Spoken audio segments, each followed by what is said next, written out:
Salut, alors je vais te montrer comment transformer des chiffres au format texte en chiffres au format nombre. Parce que là par exemple, on a des chiffres, mais qui ne sont pas au format nombre. C'est-à-dire que si tu les prends, par exemple, tu peux rien en faire. Là, tu mettras en monétaire, ça fait rien du tout, ça marche pas.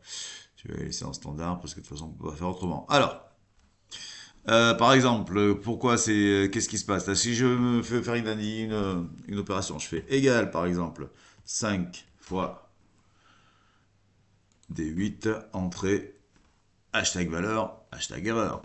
Pourquoi est-ce que ça marche pas? Parce qu'en fait, on ne peut pas, Excel ne peut pas, et moi non plus, multiplier du texte, ou additionner du texte, ou diviser du texte. Allez, pourquoi ça c'est du texte? Parce que là, entre le 1 et le 252, ce n'est pas un séparateur de chiffres, ça a été fait à la main, c'est un espace. Un espace que quelqu'un a mis, et là d'ailleurs, c'est moi qui l'ai mis.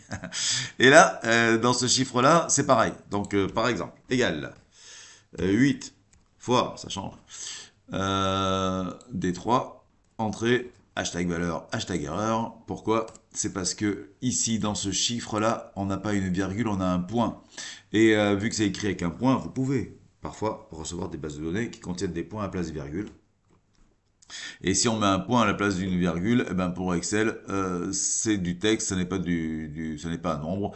La preuve, enfin ce qui pourrait nous mettre la puce à l'oreille, c'est que le 125,63, enfin point 63, il se trouve à gauche de la cellule plutôt qu'à droite comme un chiffre nombre par défaut. Donc déjà c'est un signe qu'il y a peut-être un problème de texte de format. Alors ce qu'on va faire, c'est qu'on va transformer tous ces euh, tous ces chiffres-là, au format texte, on va les transformer en chiffres au format nombre. Alors, je mets dans la cellule ici, on va faire une colonne parallèle. De toute façon, les colonnes sont toujours parallèles. Et on fait égal valeur nombre. C'est la formule que nous allons utiliser. On va la retrouver ici, on va taper ici valeur nombre. On double-clique sur valeur nombre. On ouvre la petite boîte de formule qui est bien pratique. Alors, le texte, c'est lui.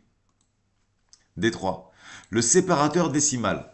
Là, en fait, le séparateur décimal, le que ce soit une virgule, c'est un point. Alors, on marque un point. Donc, on ouvre les guillemets. On marque notre point. On ferme les guillemets. Séparateur de groupe.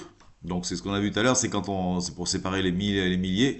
Donc, ici, par exemple, c'est le cas. Il y a un espace. Donc, l'espace, comment on le matérialise? On fait ouvrez les guillemets. Espace. Fermez les guillemets. Et maintenant, on fait OK.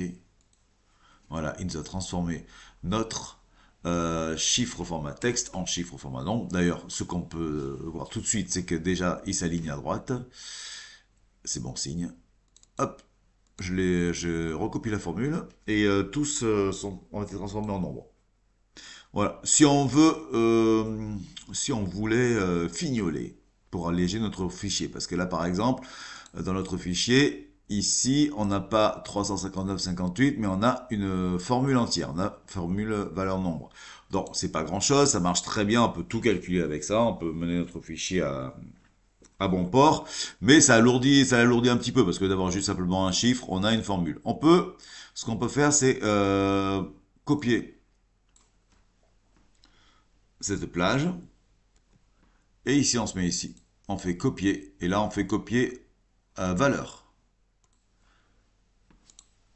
Voilà. Qu'est-ce qu'on constate?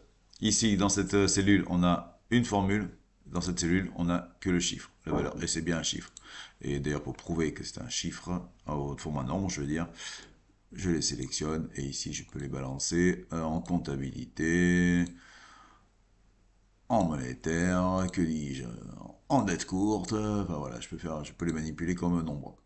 Voilà, c'est ce que je voulais vous montrer, très cher.